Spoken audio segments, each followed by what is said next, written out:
जय हिंद दोस्तों।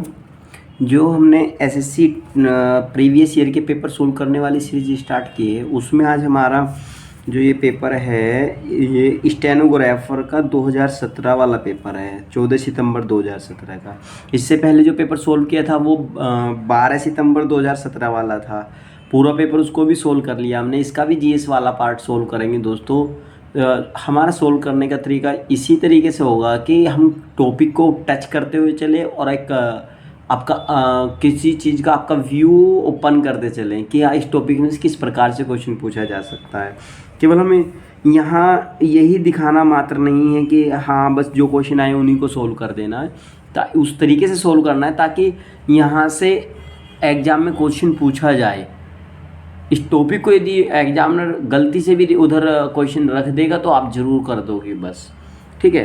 तो इसलिए इसका पहला क्वेश्चन देखते हैं जीएस वाले पार्ट का दोस्तों। इसमें एसएससी स्टेनोग्राफर में 50 क्वेश्चन पूछता है।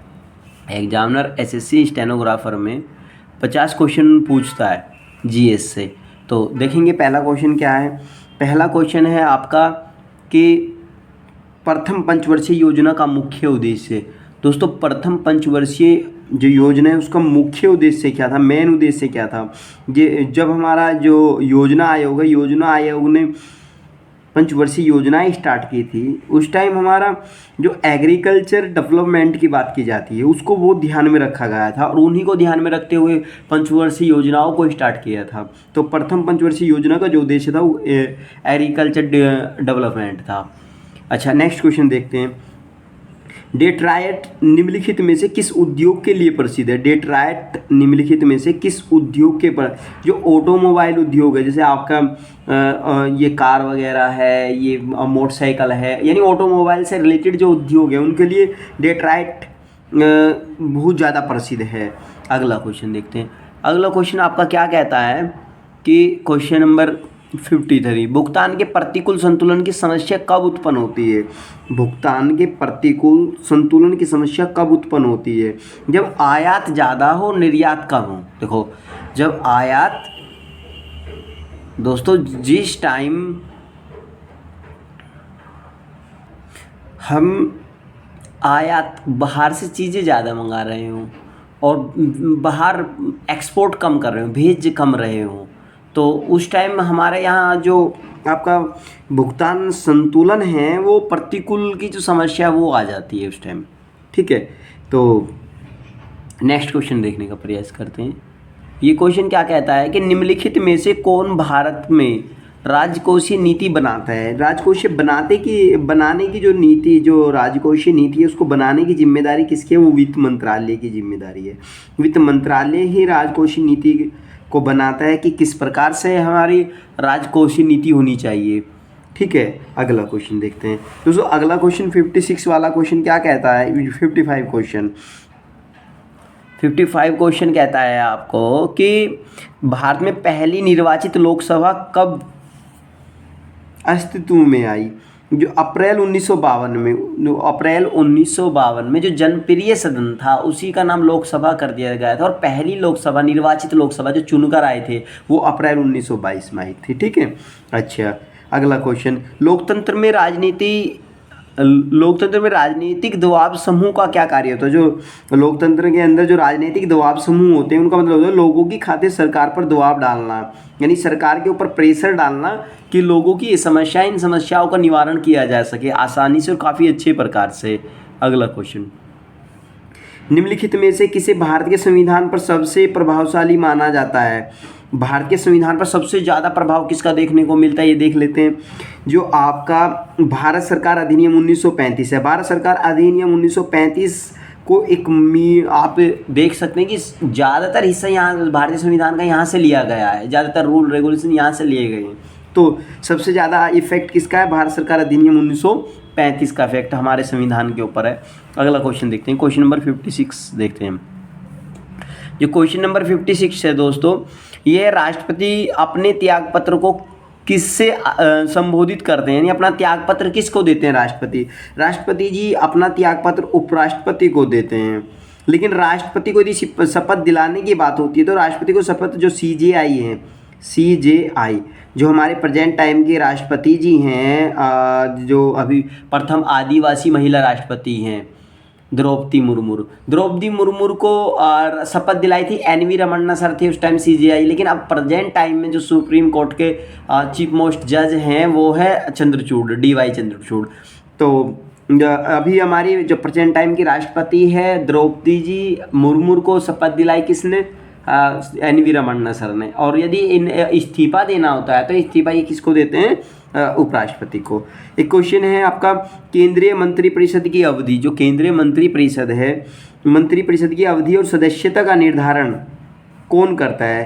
देखो, केंद्रीय मंत्रिपरिषद है, उसकी सदस्यता का निर्धारण और उसकी सदस्यता का निर्धारण की बात हो या उनकी अवधि की बात हो तो भारत के जो राष्ट्रपति आर्टिकल 75 के तहत, आर्टिकल 75 के तहत किसके? राष्ट्रपति प्रधानमंत्री का गठन करेगा।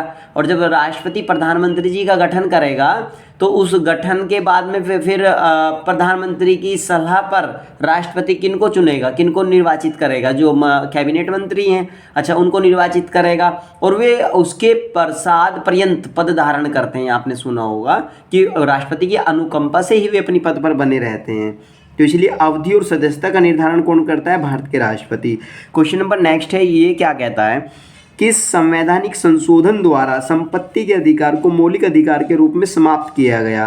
कौन सा संशोधन हुआ था कि जिसके द्वारा जो संपत्ति का अधिकार पहले मौलिक अधिकार था, आर्टिकल 31 में था, लेकिन बाद में इसको आर्टिकल 300 के कै पार्ट में जोड़ दिया गया मौलिक अधिकार से हटा के, तो अब ये कानूनी अधिकार बन गया। तो ये 44वां संविधान संशोधन था। आप ध्यान कर लेना, ये काफ़ी इंपॉर्टेंट क्वेश्चन हो जाता है, इसको बहुत बार बहुत एग्जामों में पूछा गया। अभी UP SSC का जो पैट हुआ था ना दोस्तों, वहाँ भी ये क्वेश्चन था। तो ये कुछ क्वेश्चन ऐसे हैं जो बारंबार रिपीटेड होते हैं। और एक जो भारत सरकार अधिनियम 1935 था, इससे रिलेटेड कई क्वेश्चन हर सेट में क्वेश्चन पूछा गया था पैट में। तो इन चीज़ों को हमें ज़्यादा से ज़्यादा पढ़ लेना चाहिए क्योंकि यहाँ से बहुत क्वेश्चन पूछता है। देखो, अभी इसका आंसर कितना था? 44वां संविधान संशोधन। आप 61 का क्वेश्चन देखते हैं, किस राजवंश के दौरान महाबलीपुरम मंदिर का निर्माण किया गया? किस राजवंश के दौरान महाबलीपुरम, जब महाबलीपुरम मंदिर का निर्माण हुआ था तब पाल राजवंश था, पल्लव राजवंश, पाल राजवंश नहीं, पल्लव राजवंश। अच्छा, किस आंदोलन के साथ, अगला क्वेश्चन देखते हैं, किस आंदोलन के साथ महात्मा गांधी ने भारतीय राजनीति में प्रवेश किया था? जब भारतीय राजनीति किस अवस्था में थे जब गांधी जी अपने इंडिया में आए? तो ये 1915 में इंडिया आए थे महात्मा गांधी जी, 1915 में। और 1915 में आए तो ये चंपारण आंदोलन, चंपारण गए थे, ये चंपारण की यात्रा की थी। जो वहाँ के किसान लोग थे, वे किसान लोग परेशान थे, खेती में कर को लेकर कर ज़्यादा लिया जा रहा था, तो उस बात को लेकर ज़्यादा परेशान थे। तो महात्मा गांधी जी ने वहाँ से चंपारण की यात्रा की थी। स्टार्टिंग में आते तो यहीं से राजनीति में उन्होंने एंट्री की थी। अगला क्वेश्चन, नेक्स्ट क्वेश्चन क्या कहता है कि दिल्ली के निम्नलिखित सुल्तानों में से किसने उत्तर भारत में कई शहरों की स्थापना की? और उत्तर भारत में कई शहरों की स्थापना करने वाला जो शासक है वो फिरोज शाह तुगलक है। फिरोज शाह तुगलक ने ही कई शहरों की स्थापना की थी उत्तर भारत में। अगला क्वेश्चन है आपका, निम्नलिखित गवर्नर जनरल में से, मतलब ऐसा कौन सा गवर्नर जनरल है जिसने अंग्रेजों के समय डॉक्ट्रिन ऑफ लैप्स की नीति शुरू की? डॉक्ट्रिन ऑफ लैप्स की नीति, इसके लिए सबसे प्रसिद्ध जो गवर्नर जनरल है वो लॉर्ड डलहौजी है। जिन जिन राजाओं को कोई संतान नहीं है वो किसी की संतान को गोद नहीं लेगा, राज्य हड़प नीति थी ये। यही कितनी एग्जाम में तो यही पूछा जाता है कि राज्य हड़प नीति किसने स्टार्टिंग की थी। तो ये जो पॉइंट है ना, इन पॉइंटों का आप थोड़ा विशेष ध्यान रखें। उन्होंने विशेष ध्यान रखते हुए, ये पैट में क्वेश्चन था, आप ओपन करके देख लेना पैट के जो भी सेट ये हुए हैं ना दोस्तों में, ये वे टॉपिक हैं। और प्रीवियस ईयर करने का हमारा सबसे बड़ा बेनिफिट यही होता है कि हमें पता लगे कि एग्जामिनर किन किन पॉइंटों को कब कब टच करता है, यानी किन पॉइंट की कितनी इंपॉर्टेंस है। इतनी बुक पढ़ना पॉसिबल नहीं है दोस्तों, स्मार्ट स्टडी तो करना पड़ेगा। स्मार्ट स्टडी करके एक आप अच्छे नंबर पा सकते हो। अगला क्वेश्चन है आपका, अहोम जनजाति भारत के निम्नलिखित राज्यों में से कौन सी है, मतलब अहोम जाति कहाँ पाई जाती है, इसका मतलब ये हुआ भारत के राज्यों में से कौन से राज्य में अहोम जनजाति पाई जाती है। तो अहोम जनजाति जो है वो आपकी असम राज्य में पाई जाती है। देखो ये असम राज्य जो है, असम राज्य में अहोम जनजाति ज़्यादातर मात्रा में पाई जाती है। अच्छा अगला क्वेश्चन क्या कहता है, अगला क्वेश्चन है कि निम्नलिखित में से कौन भारत का सबसे लंबा बांध है, निम्नलिखित में से कौन सा भारत का सबसे लंबा बांध है। सबसे लंबा बांध तो इसमें दिया नहीं है क्योंकि हीराकुंड बांध सबसे लंबा बांध है, लेकिन यदि सबसे लंबा सबसे ऊंचे की बात करें तो टिहरी जो बांध है, टिहरी बांध ये सबसे ऊंचा बांध है, टिहरी बांध, ठीक है। और सबसे लंबा बांध हीराकुंड बांध है जो सबसे लंबे बांधों में से एक है, और वो आपका महानदी पर है, ठीक है। अच्छा तो इसी प्रकार से अब हम देख लेते हैं आपका अगला क्वेश्चन है समान द्वाब क्षेत्रों वाले स्थानों को जोड़ने वाले मानचित्र पर रेखा को क्या कहा जाता है। जो समान दबाव क्षेत्रों वाले स्थानों को जोड़ने वाले जो मानचित्र पर रेखाएं हैं उन रेखाओं को आइसोबार कहा जाता है। आइसोबार रेखाएं समान दबाव वाले क्षेत्रों को जोड़ती हैं कहाँ, मानचित्र पर, ठीक है। यही इस क्वेश्चन में पूछा गया। अगला क्वेश्चन देख लेते हैं। देखो दोस्तों अगला क्वेश्चन आपका क्या कहता है, यहाँ आप इस क्वेश्चन के ऑप्शन को भी अच्छे से देख पाओगे और इस क्वेश्चन को भी अच्छे से देख पाओगे। देखो ध्यान से, जैसे अगला क्वेश्चन है जैसे ही कोई ध्रुवीय क्षेत्र से भूमध्य रेखा की ओर कोई बढ़ता है तो पौधे और जानवरों की प्रजातियों की विविधता खाली स्थान है। तो जैसे ही मतलब ध्रुवीय क्षेत्रों से आप भूमध्य रेखा की ओर बढ़ोगे तो जैव विविधता जो ज़्यादा देखने को मिलेगी, जैव विविधता बढ़ती हुई दिखाई देगी, क्योंकि एक तो ध्रुवीय क्षेत्र है, वहाँ टेम्परेचर का फंडा है, ठंड है ज़्यादा, वहाँ का हमेशा जैव विविधता को बढ़ने के लिए टेम्परेचर अनुकूलित होना चाहिए। ऐसा नहीं कि ज़्यादा ठंड हो या ज़्यादा गर्मी हो, जहाँ टेम्परेचर काफ़ी नॉर्मल होगा, जहाँ आपको भूमध्य रेखा की ओर आप जैसे जैसे बढ़ेंगे वैसे वैसे आपकी जैव विविधता जो है, प्रजातियों की, जानवरों की जो प्रजाति उनकी विविधता बढ़ती चली जाएगी। यानी किसी विशेष क्षेत्र में आप जाएंगे तो वहाँ विशेष प्रजाति दिखाई देगी ना आपको। जैसे ही आप भूमध्य रेखा की ओर बढ़ेंगे और तो आपको प्रजातियों में विविधता दिखाई देगी। अगला क्वेश्चन देख लेते हैं। मानव अस्थि का मुख्य घटक क्या है। जो मानव अस्थि है उसका मुख्य घटक होता है कैल्शियम, ठीक है। कैल्शियम उसका जो अस्थि है, अस्थि आप समझ रहे हो ना, हड्डी का पिंजरा जो है वो, उसके लिए कैल्शियम सबसे ज़्यादा इम्पोर्टेंट है। अगला क्वेश्चन क्या कहता है कि ट्राकोमा रोग, जो ट्राकोमा रोग है वो निम्नलिखित में से किस अंग से संबंधित है। ट्राकोमा रोग जो आपका आँखों से रिलेटेड है, आँखों में होता है दोस्तों ट्राकोमा रोग। तो देखो यहाँ इसका ऑप्शन दिया हुआ है, यहाँ आप देख लेंगे, ये रहा ट्राकोमा रोग, ये देखो यहाँ दिख गया आपको, ठीक है, ये आँखों से रिलेटेड है। और अब अगला क्वेश्चन है ए बी और ओ चार समूह में से किसको सार्वभौमिक सौरदाता कहा जाता है। सौरदाता जो ओ होता है ना, ओ को मैं कैसे रिलेट करता हूँ, देखो अपने माइंड में सेट कर लो कि जो सौरदाता होता है भगवान, गॉड, ओ माई गॉड, ठीक है ना। तो इसलिए जो ओ होता है इसको मैं कहता हूँ गॉड। ये सौरदाता होता है, सबको देने वाला, ये सबको, ये रक्त समूह ऐसा है कि जो हर किसी को दे सकता है। लेकिन अब ऐसा भी एक समूह होता है जो सबका ले सकता है। ऐसा कौन सा समूह है जो सबका ले सकता है, वो ए बी। जो ए बी होता है सर्वग्राही होता है, यानी सबका ले सकता है। इसको किसी का भी दे दो ये उसी का ले लेगा, हर किसी का एक्सेप्ट करेगा। और जो सौरदाता है ओ किसी को भी दे दो, ये सौरदाता है, किसी को भी दे सकता है और ये किसी का भी ले सकता है। ऐसे ही अपनी में रतौंधी निम्न में से किसकी कमी के कारण, जो रतौंधी रोग है वो आँखों का एक रोग है और आँखों का रोग है, तो ये किसकी कमी के कारण होता है। विटामिन ए की कमी के कारण ये रोग होता है। यही पूछा गया है कि ये किसकी कमी के, विटामिन ए की कमी के कारण ये रोग होता है। अब मैं बता दूं आपको विटामिन बी की कमी के कारण कौन सा रोग होता है। विटामिन बी की कमी के कारण बेरी रोग होता है। बेरी रोग लिख लेना, इसको मैं काफ़ी आराम से लिखवा रहा हूँ, यहाँ भले ही दिखाई ना दे तो आप लिख लेना। बेरी रोग जो होता है वो विटामिन बी की कमी के कारण होता है। अच्छा, विटामिन सी की कमी के कारण कौन सा रोग होता है। ये विटामिन सी की कमी के कारण स्कर्वी जो रोग है, स्कर्वी रोग विटामिन सी की कमी के कारण होता है। और विटामिन डी की कमी के कारण होता है सूखा रोग। ये सूखा रोग होता है, हड्डियों से रिलेटेड रोग है ये। हड्डियों का कैल्शियम कम हो जाता है जब ये रोग होता है, सूखा रोग। ठीक है।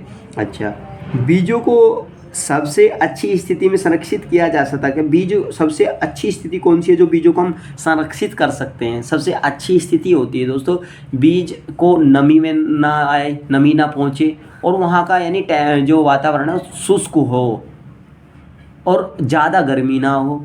ज़्यादा गर्मी होगी पसीना आएगा तो नमी बढ़ेगी, तो इसलिए गर्मी ज़्यादा ना हो, यानी ठंडा एरिया हो और शुष्क वातावरण हो, तो वहाँ बीज सबसे अच्छी जगह ठंडा वातावरण हो और शुष्क स्थिति हो, तो ये वाला हो जाएगा आंसर। अगला क्वेश्चन देख लेते हैं दोस्तों। अगला क्वेश्चन देखने का प्रयास करेंगे कि अगला क्वेश्चन है क्या। पहले इस क्वेश्चन का आंसर सी था, ठंडी और शुष्क स्थिति। अगला क्वेश्चन यहाँ देखो, आप थोड़ा सा यहाँ ध्यान रखेंगे। ये देखो, नारियल का कौन सा हिस्सा खाने योग्य है? नारियल का कौन सा हिस्सा खाने योग्य है? नारियल का जो एंडोस्पर्म भाग होता है वो खाने योग्य होता है, उसी को एंडोस्पर्म बोले जाते हैं, जो नारियल का अंदर का भाग होता है जिसको हम खाते हैं। अच्छा, क्वेश्चन नंबर 75 है, टेलीफोन लाइन में प्रवाहित विद्युत धारा खाली स्थान है। जो टेलीफोन में प्रवाहित धारा है वो ध्वनि है, ध्वनि ऊर्जा है। देखो, आप बात करोगे और वो टेलीफोन से जब बात जाएगी, पहले आपने देखा ना जो घर में टेलीफोन होते थे वो किस टाइप के होते थे, मतलब देखते नहीं थे, वो लाइन दबी रहती थी गलियों में खोद के तब जाके। तो ऐसा जो कंडीशन है ये आपका ध्वनि ऊर्जा होती है। टेलीफोन लाइनों में प्रवाहित होने वाली जो धारा है वो ध्वनि ऊर्जा प्रवाहित होती है।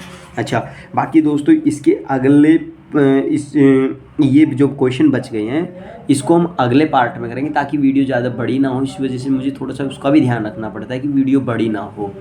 फिर आप अगला पार्ट का वेट करें ज़्यादा से ज़्यादा, तब तक आप इसको शेयर करें। धन्यवाद दोस्तों।